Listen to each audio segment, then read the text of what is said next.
जरा सोचिए, अगर एक ऐसा धमाका हो जो सूरज से भी ज्यादा तेज चमके, एक ऐसा विस्फोट जो इतनी ताकत से फटे कि उसका झटका 3 बार पूरी पृथ्वी का चक्कर लगाए। यकीन करिए या नहीं, ये धमाका 1961 में सच में हुआ था। और आज मैं उसी जार बॉम्बा पर रिएक्ट करने जा रहा हूँ जिसे दुनिया के सबसे बड़े और सबसे खतरनाक बॉम्ब ब्लास्ट में से एक माना जाता है। जार बॉम्बा नाम सुनते ही डर लगता है ना। 1961 में रसिया के सोवियत यूनियन ने एक ऐसा बम फोड़ा जिसकी ताकत थी 50 मेगाटन, यानी 5 करोड़ टन TNT के बराबर। इतनी ताकत कि अगर इसे किसी बड़े शहर पर गिराया जाता तो शहर क्या, पूरा इलाका नक्शे से मिट जाता। न्यूक्लियर टेस्टिंग हमेशा एक खतरनाक खेल रहा है। ये सिर्फ एक धमाका नहीं, ये धरती के भविष्य के साथ खिलवाड़ है। दुनिया में पहला एटॉमिक बॉम्ब 1945 में अमेरिका ने फोड़ा था। उसके बाद में अमेरिका और रसिया के बीच ये रेस शुरू हो गई। कौन सबसे बड़ा बॉम्ब बना सकता है, कौन दुनिया को अपनी ताकत दिखा सकता है। लेकिन हर टेस्ट के साथ खतरा भी बढ़ता गया। हवा जहरीली होती गई, मिट्टी रेडिएशन से भर गई, कैंसर और बीमारियां बढ़ती गईं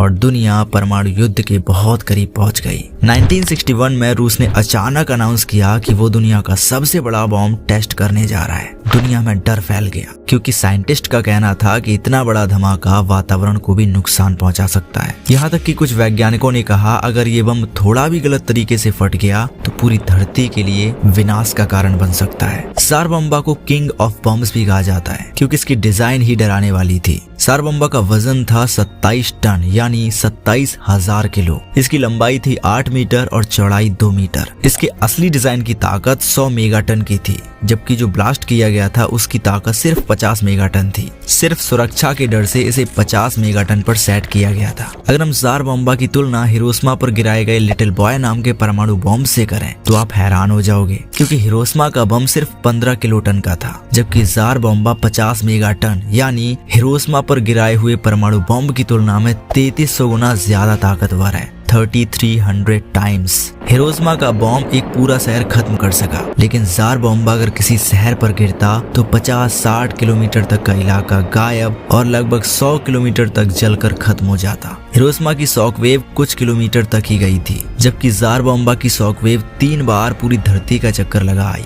हिरोशिमा का आग का गोला कुछ 100 मीटर का था, जबकि जार बॉम्बा का 8 किलोमीटर लगभग पहाड़ जितना बड़ा। यानी सीधी सी बात है, जहाँ हिरोशिमा का बम एक शहर नष्ट कर सकता है, वहीं जार बॉम्बा पूरा क्षेत्र, पूरा राज्य, यहाँ तक कि कई देशों के हिस्से तक उड़ा देने की क्षमता रखता था। अगर इसे 100 मेगाटन पर चलाया जाता तो धमाका इतना बड़ा होता कि आधे यूरोप की खिड़कियां तक टूट जाती। टेस्ट लोकेशन थी नोवाया ज़ेमेलिया, रसिया। एक बर्फीला, खाली और बेहद ठंडा इलाका। 29 अक्टूबर 1961 को बम को विशेष रूप से बदले हुए Tu-95 विमान में रखा गया। दुनिया की नजरें इस टेस्ट पर थी। अमेरिका, यूरोप, हर देश डरा हुआ था। सब सोच रहे थे अगर ये टेस्ट गलत सिद्ध हो गया तो क्या होगा। 30 अक्टूबर 1961 सुबह 11:32 विमान ने जार बॉम्बा को ऊपर से छोड़ा। एक 800 किलो का पैरासूट लगाया गया ताकि बम थोड़ा देर से गिरे और विमान बच सके। फिर आया वो पल जिसने मानव इतिहास की सबसे खतरनाक रोशनी पैदा की। आग का गोला 8 किलोमीटर ऊंचा, मशरूम क्लाउड 60 किलोमीटर आसमान में, लगभग अंतरिक्ष तक। धमाके की रोशनी 800 से 900 किलोमीटर दूर तक। तापमान सूरज की गर्मी जैसा। कुछ रिपोर्ट्स के अनुसार 700 से 900 किलोमीटर दूर फिनलैंड और नॉर्वे की कुछ इमारतों की खिड़कियों को भी नुकसान पहुंचा था। शॉकवेव 3 बार पूरी धरती का चक्कर लगा आई। एक अनुमान के अनुसार अगर जार बॉम्बा को मॉस्को या न्यूयॉर्क पर गिराया जाता तो 50 किलोमीटर तक के दायरे में कुछ भी जिंदा नहीं बचता और 100 किलोमीटर तक का इलाका बंजर हो जाता। धमाका इतना बड़ा था कि टेस्ट साइट के आसपास का जमीनी इलाका समतल हो गया और पेड़ पौधे भाप बन गए।